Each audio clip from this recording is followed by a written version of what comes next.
யார் மனதையும் புண்படுத்தும் நோக்கமல்ல. போதையின் பாதையில் யாரும் போகக்கூடாதுன்னு மன்றாடி கேட்டுக்கிறேன். நீங்க பார்த்து பார்த்து பாதுகாப்பா வளர்த்த உடம்ப நீங்களே ஏன் கெடுத்துக்கிறீங்க? தீமைன்னு தெரிஞ்ச உடன ஏன் விலை கொடுத்து வாங்குறீங்க? கெடுதல நீங்களே ஏன் தேடி போறீங்க? என்னடா புத்தலாட்டது?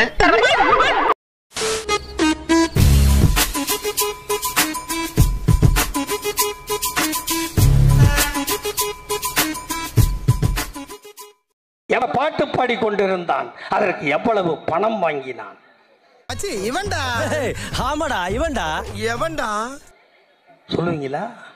அவன் நோன்பு திறக்க வரானா, அதுக்கு ஒரு 4 பாய் வேற நிக்கிறான். கேட்டேன், கேளு மச்சி.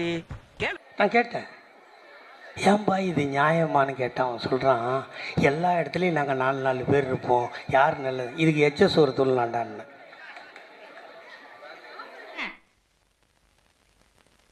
No problem. The next day.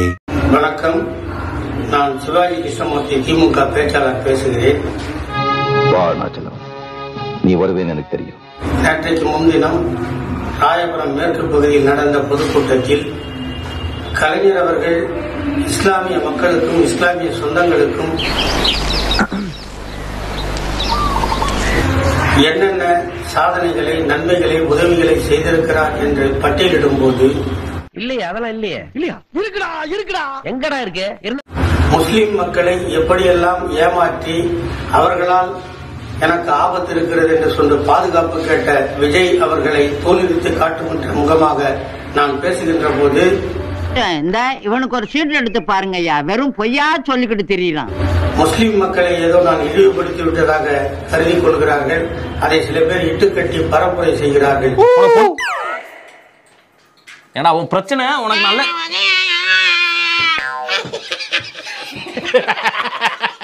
அவன் கிடக்குறான். நான் வாழுகின்ற பகுதி முஸ்லிம்கள் நிறைந்த பகுதி. என் வீட்டில் அருகில் இருப்பது மசூதி. ஆகவே எனக்கு ஓட்டுநராக, என்னை கண்காணிப்பவராக, என்னை நலன் விரும்புகளாக முஸ்லிம் மக்களே இருக்கிறார்கள். ஆகவே முஸ்லிம் மக்கள் மீது எனக்கு எந்த காழ்ப்புணர்ச்சியும் விருப்பம் இல்லை.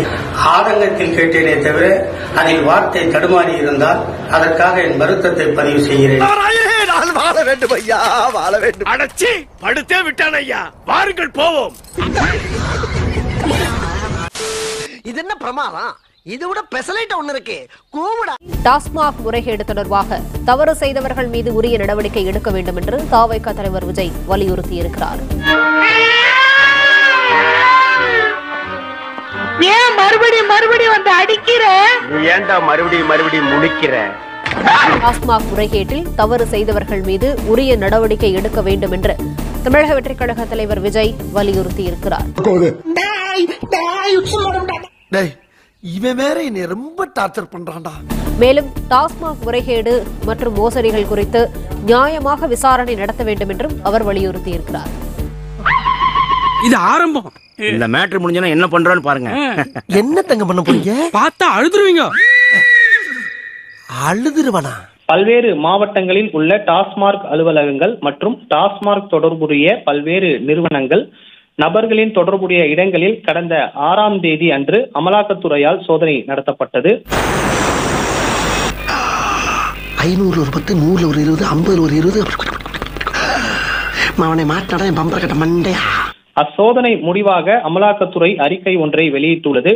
அதில் கணக்கில் வராத பணம் 1000 கோடி ரூபாய் அளவுக்கு முறைகேடு நடந்துள்ளதாக கூறப்பட்டுள்ளது. அப்புறம் தான் எனக்கு தெரிஞ்சதுங்க, அவங்க என்ன ஏமாத்திருக்காங்க. சம்பந்தமாக ஆவணங்கள் தவறாக கையாளப்பட்டு மறைமுகமாக அல்லது மறைக்கப்பட்ட முறையில் பணம் முறையாக ஏற்பு நடந்துள்ளது என்று விவரிக்கப்பட்டுள்ளது. அப்ப நான் மட்டும் நான் இழுச்சவாடா, ராத்திரிலாம் படுத்தா தூக்கமே வர மாட்டேங்குது.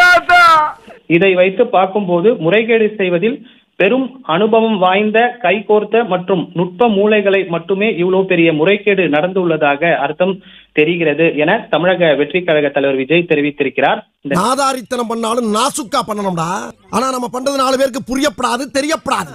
அவ்வளவுக்கு கிரைண்டரா கிரைண்ட். இந்த நிலையில அமலாக்கத்துறை டாஸ்மார்க்கில் நடந்துள்ள கணக்கில் வராத பண மோசடி குறித்தும் பயன்படுத்தியுள்ள வார்த்தைகளை பார்த்தால் வெறும் விளம்பரம் மாடல் திமுக அரசு பற்றி ஒரு ஊழல் இலக்கியமே எழுதும் அளவிற்கு இருக்கிறது என தமிழக வெற்றி கழக தலைவர் விஜய் அறிக்கை வாயிலாக தெரிவித்திருக்கிறார். உள்ள என்ன நிறைய இருக்குது. உள்ளவே குமாரே. மத்தளத்திற்கு 2 பக்கமும் அடி என்பதை போல இருக்கிறது என்னுடைய நிலைமை. மேலும் மகளிர் உரிமை தொகை வழங்குவது பெருமையாக பறைசாற்றும் இதே அரசுதான் மக்கள் நலனை கெடுக்கிறது.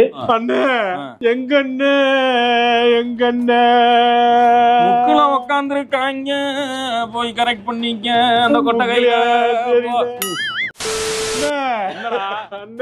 என்ன கைய காட்டினாதான் தருவாங்களாம்னு கொடுத்து தொலைங்கடா எடுவட்ட பயிலுகளா கொடுங்கடா.